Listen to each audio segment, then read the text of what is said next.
Alright, we got Hulk versus Godzilla battle. Okay, disclaimer, I did a video for this and I just watched it over again. It was laggy as shit, so I'm not gonna post it because why would I post bad quality content? Even though like some of my videos are not even the best quality. I try to do my best, but like this one is just so laggy. I just can't post it, bro. I can't.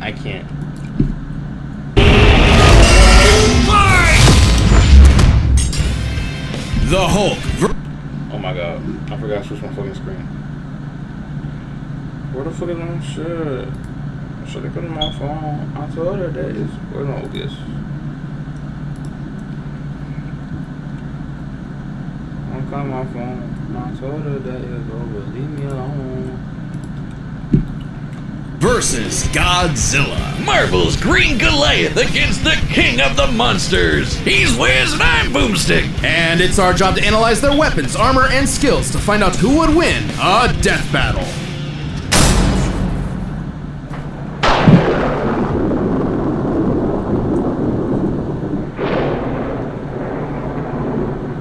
What is the Hulk? Is he man? Is he monster? Or is he both? He's a mean green smashing machine, the angry son of the Gamma Bomb. A weapon designed by the greatest gamma scientist of all, Dr. Robert Bruce Banner. But just before it went off, Bruce had to be a hero and save some dumb schmuck who was hanging around the test site. Damn it, Rick. That day, Bruce Banner died. And became the Incredible Hulk. A pissed off giant who must be really glad Bruce wears the purple stretch fit. Standing 8 feet tall and stronger than 10 million men, the Hulk emerges when Banner's anger flares. Don't make him angry. You won't like him when he's angry. But it's even more complex than that.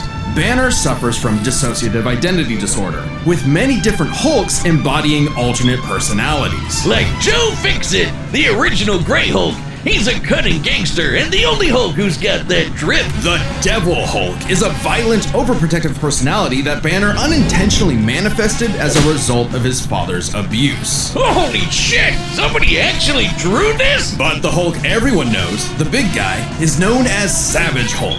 It seems he also developed from parental abuse, hence his childlike personality.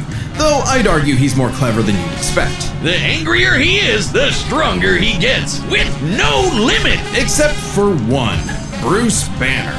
See, Banner's relationship with the Hulk is complicated. Oh, they hate each other! Mostly. Occasionally they can come to an understanding. The alter best representing this would be the Professor Hulk, a balanced blend of Banner's brain and the Hulk's brawn. The buffest nerd you'll ever meet. But what about when Bruce takes a step back? If he isn't trying to restrain the Hulk, what do you get? The Green Scar. The World Breaker! Without Bruce's temperament, the Hulk's power and fury surges, mixing Savage's rising strength with the personality and cunning of a warlord. The Green Scar is no mere superhero. He's a king and a conqueror. Hulk is strong enough to lift 150 billion tons of rock, jump from New Mexico to Florida in a single bound, and shake all the dimensions connected by the crossroads at once. He was pinned down by the spear of Proxima Midnight, which holds the weight of a star, and was fine. And when we say World Breaker, we mean it. While sparring with Red She-Hulk, the two of them shattered a whole planet. At one point, he was bound in chains forged from the essence of the first firmament, the manifestation of the first universe, which could bind eternity itself. Not even Galactus was capable of saving eternity alone, and the Hulk just broke it by himself. Maybe Thor should rethink calling himself the strongest Avenger, especially since the Avengers first assembled because none of them could take down Hulk on their own. Speaking of Thor, the Hulk consistently battles on par with him, even when he held the Odin Force, with which he could command his hammer through infinite distances and match the power of Null, who killed countless Celestials. Even without it, Mjolnir can cross the universe in seconds. Hulk tore a universe apart with just a clap. Good luck with that, Hammer Man. But the green guy's got way more going on than just brute strength. As the Hulk's power stems from gamma, he can utilize and absorb it and other radiation in various ways. Yeah, like regenerating from fatal wounds. Even getting ripped apart by Wolverine barely slows him down. And the angrier he gets, the more regenerating cells his body produces. It gets weirder. Did you know that if he absorbs enough gamma, he can shoot lasers from his eyes and read people's minds? Oh, also, he can see ghosts and give him a good old-fashioned Hulk smash. Hulk can break through the boundaries of comic book borders themselves into the empty white between panels, a gutter space beyond time and concept. What, like how She-Hulk can for some reason break the fourth wall and talk to the reader? Oh, wait, that makes sense now. It's all gamma. Exactly. In real life, gamma rays are electromagnetic radiation similar to X-rays. But in Marvel Comics, gamma comes from hell. On Earth 616, gamma radiation is an electromagnetic frequency that can manifest as either a wave, a particle, or something else. Something that nobody really understands. Except for Bruce. That's right. Dr. Banner is a certified genius with 7 PhDs. According to Norman Osborn, he's the 4th smartest person on the planet. And that's comparing him to big brains like Reed, Doom, and Tony. Banner built the Her Collider Synchrotron, a machine that can scan the entire multiverse with the speed of a hypermind. He created the Gamma Core, which could rupture space-time between universes. He built an interstellar radio on a deserted planet without any pre-established technology. He wired up Hulk like a starship, piloting him from the mindscape within. He even built an ultimate nullifier. In fact, the original intent of his Gamma Bomb was to be non-lethal, only targeting inorganic material. But Thunderbolt Ross wanted something with a bit more boom. They can't blame him. Fearing its ramifications, Banner developed the Gamma Bomb on his own, keeping its design secret. In the process, he tapped into an unknown form of gamma energy that breaks down reality and mutates it beyond actuality. On that fateful day, he opened the Green Door. You know how we said the bomb killed Bruce? That wasn't some flowery metaphor or whatever. He died and came back as Hulk. Came back from the below place, the hell beneath hell, the lowest possible dimension of reality. It's trippy, but whenever Hulk dies, he goes there. Then a green door opens and he goes back to where he was before. Easy as that. It doesn't matter if he's been atomized, sliced up into jars, or digested by werewolves. If he goes through the door, he's back, ready to rumble. The green door did get locked into a red door, but he's easily broken through it multiple times. Not a problem. It turns out that third form of gamma, this anomaly from the bedrock of hell, spawns from none other than the one below all. The dark side of the one above all. That's right, God has a Hulk, and he wants Bruce to bring about the end of all things. But Hulk just said, nah. So, what is the Hulk? An uncontrollable monster? A prison for a tortured soul? A super weapon for Armageddon? Don't overthink it, Wiz. Hulk is Hulk, and Hulk's the strongest one there is.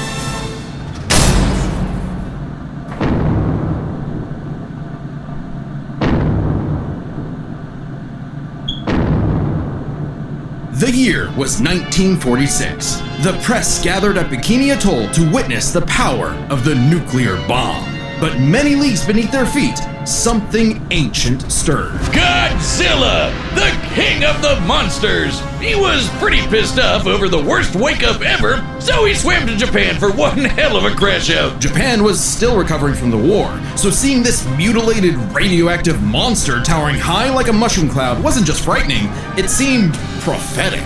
The bomb was just the beginning. Man had sparked the end of times. Complete with googly eyes, and the most epic roar ever. Over the years, there have been many iterations of the beast. Between movies, TV, comics, and cartoons, there's at least 27 different Godzillas stomping around, not including Manila, the Scrappy-Doo of kaiju. Sorry, that's insulting to Scrappy-Doo. Despite the variety, Godzilla is somewhat consistent, so we'll examine his entire history, focusing on the larger releases. In most iterations, Godzilla is a rare theropod that went dormant for millions of years before nuclear bombs mutated it into a gargantuan radioactive monster. Standing 165 feet tall, at minimum, Koji smashes through skyscrapers with ease. He's so casual about bullets and rockets, they might as well be gnats. And the bombs did so much more than just pump up his size. He's got atomic breath. A concentrated beam or spray of radioactive heat. With an estimated range of 1,100 miles, it can exceed 500,000 degrees Celsius, almost 90 times hotter than the surface of the sun. But depending on how much radiation he's absorbed, or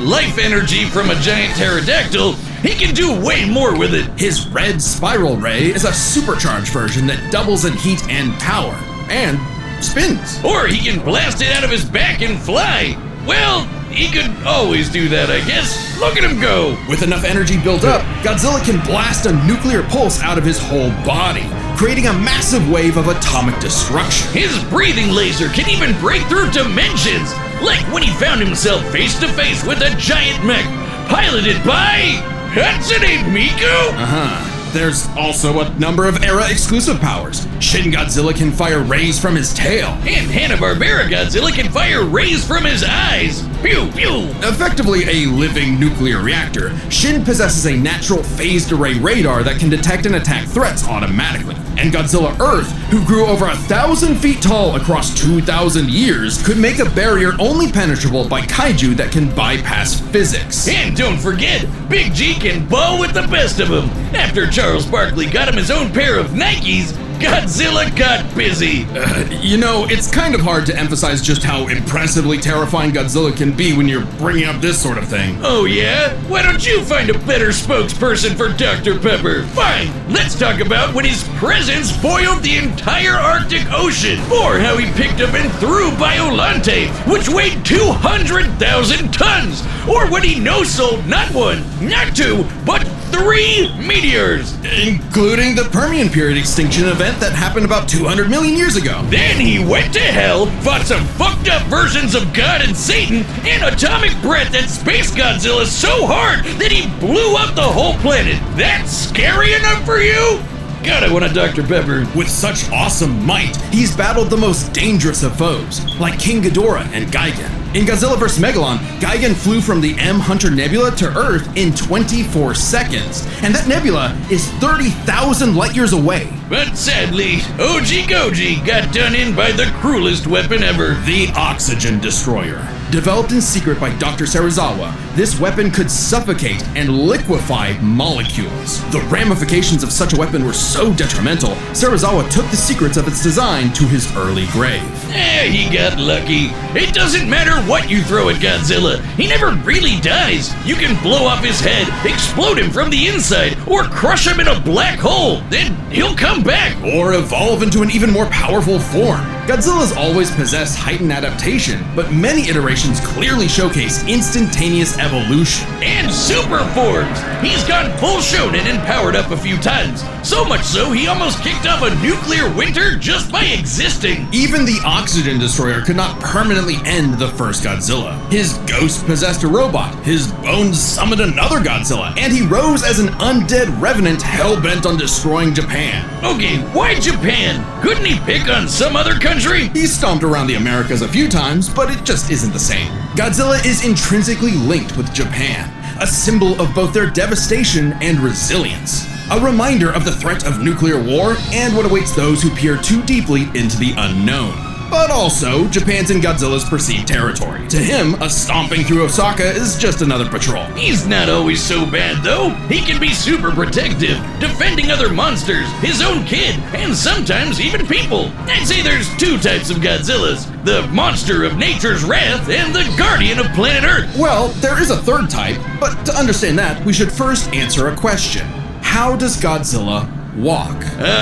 On 2 legs, Wiz, obviously. But according to Square Cube law, those legs should be crushed under his own weight. Oh god, here we go again. A creature like Godzilla cannot realistically exist. This proved to be an elusive question for decades, even highlighted in Shin Godzilla, until a new theory was presented in the anime Singular Point. If Godzilla can't exist in our reality, what if he's from a different one? What? Like he's an alien from another dimension? Exactly! What if all kaiju come from a higher plane of existence with no regard for the known laws of physics? This dimension enters our reality in the form of archetype, a transtemporal conceptual particle. It's that red dust that's floating all over the place. This archetype can enter any timeline to terraform the Earth and all of reality so that kaiju can exist. This theoretically explains why various Godzillas appear in so many universes. They all trace back to one singular point: Godzilla Ultima.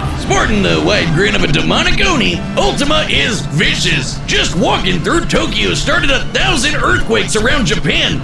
Even his own blood is a weapon. Over 300 feet tall and growing ever more as archetype distorts the universe, Ultima's existence implies a far more complex origin for all Godzillas. Godzilla is a test for humanity, a challenge laid out by an eldritch entity from a dimension we are incapable of perceiving or comprehending. It's kind of like how when we move an object and its shadow changes, we get why that happened. But to someone who exists in only a 2D plane, the shadow looks like it just randomly transformed into something totally different. Crazy to think about. Come a really long way from Big Lizard Smash Building, huh? This shadow, this wannabe god, desires to play with and destroy every single universe. And Godzilla is its avatar. Through Ultima, this entity sees the universe as an interactable fiction and can control causality. Ultima himself is a singular point, one of many gateways through which the entity can tamper with reality. Think of it this way, if something happens that the entity doesn't like, it can just say, that thing didn't actually happen, and presto, it no longer happened. That's not to say such an event can't happen in the moment of occurrence, but the entity disconnects cause and effect, and nullifies events in retrospect without regard for time. And now my head hurts. TLDR, Ultima tried to bring about a catastrophe that would end the universe in like a week's time. So, a wacky robot and a time-traveling Alexa used a supercomputer and this familiar looking doohickey, The orthogonal diagonalizer. to zap all of Archetype into its final form, cutting off the entity's connection to the universe. But not killing it, because while each Godzilla has its differences, one thing remains certain. Godzilla is immortal, and that makes him the king. Look at the skulls, gaze into their eyes. Now you are completely hypnotized. You've fallen into my evil trap. I order you, right now, go to deathbattle.gg. Wiz, it didn't work. They're still here. What? Ugh, no, Boomstick, this is terrible. How can I get them to go to the Death Battle website? Just tell them about all the cool Death Battle stuff they'll find, like a bunch of exclusive merch, every episode ever, even ones not on YouTube, and a bunch of behind-the-scenes goodies. So how about it, guys? Go to www.deathbattle.gg. All right, you heard him. Don't make a liar out of Boomstick. Go to deathbattle.gg. All right, the combatants are set, and we've run the data through all possibilities. It's time for a Death Battle!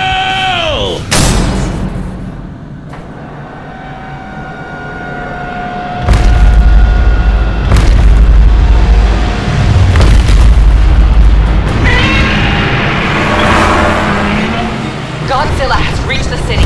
So far, the Who are they paying to make videos like this? Like the quality be like crazy, and they have different art styles for like every fight. That's like what. evacuation is. Wait, look!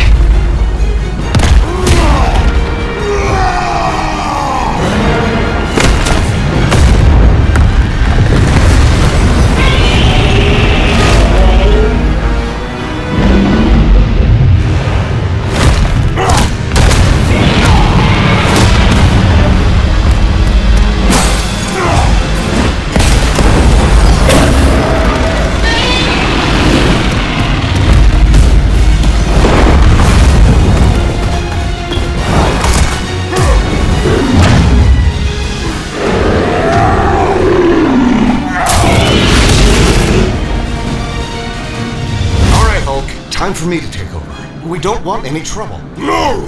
Hulk stays!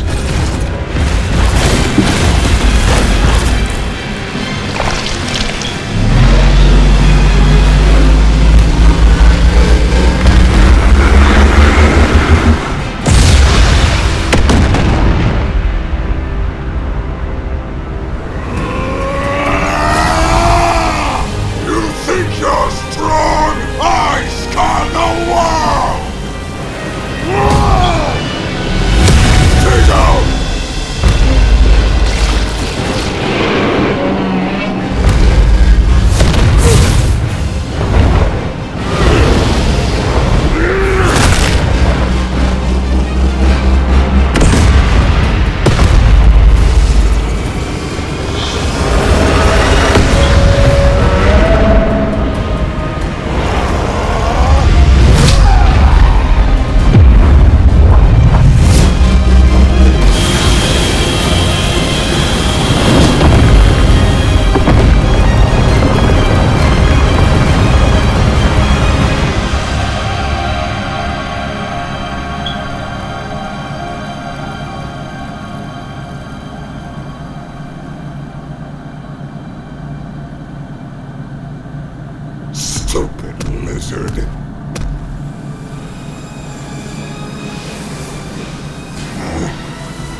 red dust is spreading.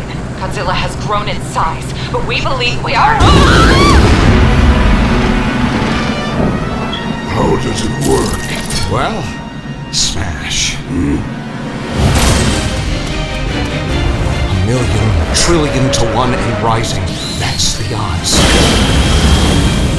Chance to nullify the madness behind the monster.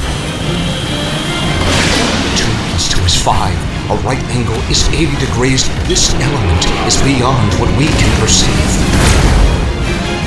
Like gamma. 1,000 times. A million. A trillion. I just need one.